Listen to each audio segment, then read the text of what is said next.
Hi guys, my name is Lucas. Welcome to my guide on Amazon RDS instance types. Today we're diving into the different RDS instance families, each tailored for specific use cases. Whether you're optimizing for performance, memory, or cost, understanding these instances is key to getting the most out of your cloud infrastructure. Let's get started. First up, we have the general purpose instances, ideal for a wide range of applications. First up, we have T3 and T4G instances. These instances are great for moderate or bursty workloads, like small to medium-sized web applications and development environments. They offer a balanced mix of compute, memory, and network resources. T4G instances in particular leverage AWS Graviton 2 processors, which price performance. Then we have M5 and M6G instances, which are versatile and suitable for most database workloads. M5 uses Intel processors, and M6G uses AWS Graviton 2 processors, so both instance types are good options in terms of performance per dollar spent. Next, let's look at memory-optimized instances, which are designed for high-performance databases and memory-intensive applications. R5 instances are powered by Intel processors, while R6G instances use AWS Graviton 2.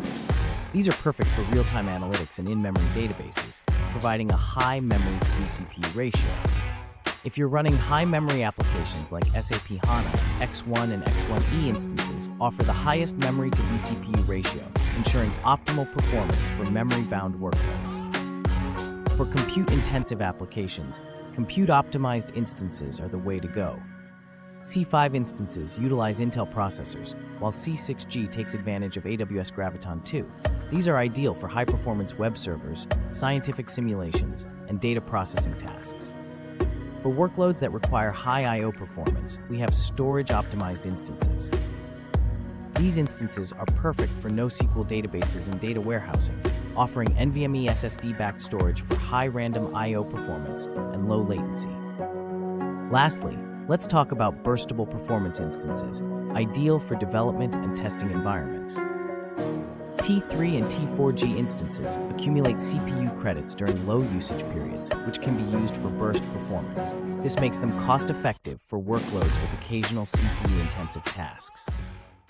Choosing the right RDS instance type can significantly improve your application's performance and cost efficiency.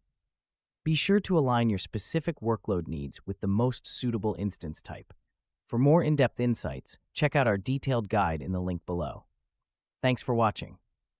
If you found this video helpful, please give it a thumbs up, subscribe to our channel, and hit that subscribe button so you don't miss any of our latest cloud computing tips and guides. See you next time.